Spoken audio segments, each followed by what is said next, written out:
fit, formidable, and fantastic. Hey everyone, it's Cory McCarthy and welcome to a new episode. So, I've decided to launch a new and interactive series here on this channel called Ask Cory.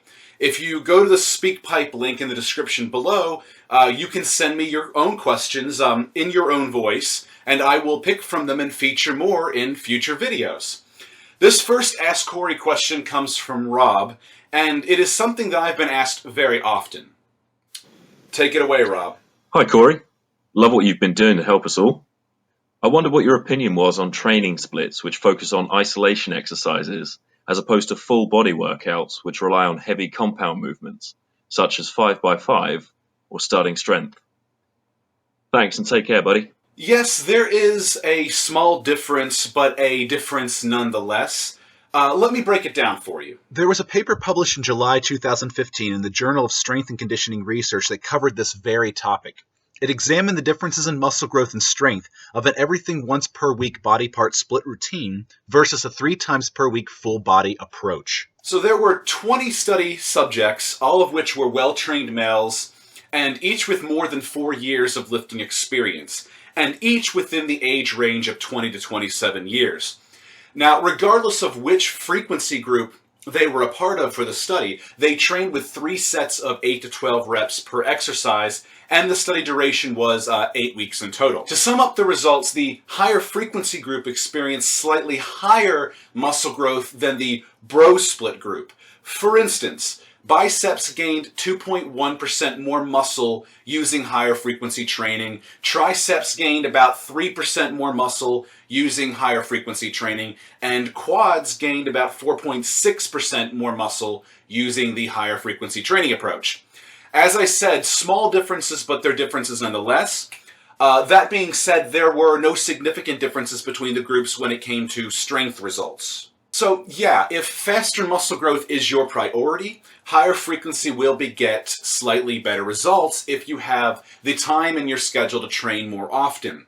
However, as a bodybuilder, and you brought this up in the question, so I wanted to address it, I am not against isolation work. I feel that isolation is specifically beneficial for advancing trainees who want to directly target a muscle, especially to tweak aspects of a muscle like legging areas, from a variety of angles without getting the stabilizers involved. An example of this could be low pulley cable crossovers to really add emphasis to the upper pectoral region. And this is not without scientific validation.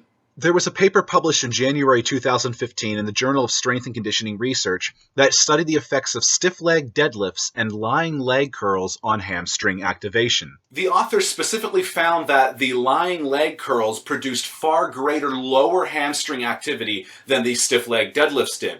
Thus, the previous theory that muscle fibers always span from a point of origin to insertion may not hold entirely true. In fact, they may appear to be more compartmentalized than we previously knew. Thus, isolation work appears to be very important for those interested in complete physique development.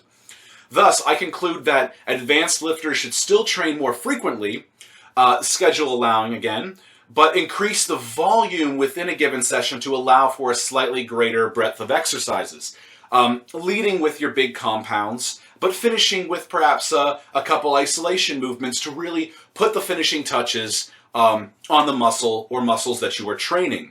So instead of full body days, perhaps use a push-pull legs repeat type method.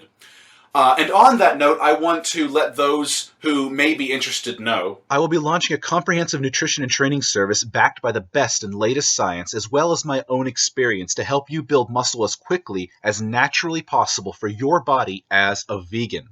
There will also be other awesome shit for members as time moves forward and the site grows, but that's really the core of it. It'll be like having me as your personal virtual coach. The service will launch at an asking price of $10 per month for membership, and if you lock in early, you will be fixed at that rate. You will find a link in the description of this video to sign up for my mailing list to keep on top of launch updates and more.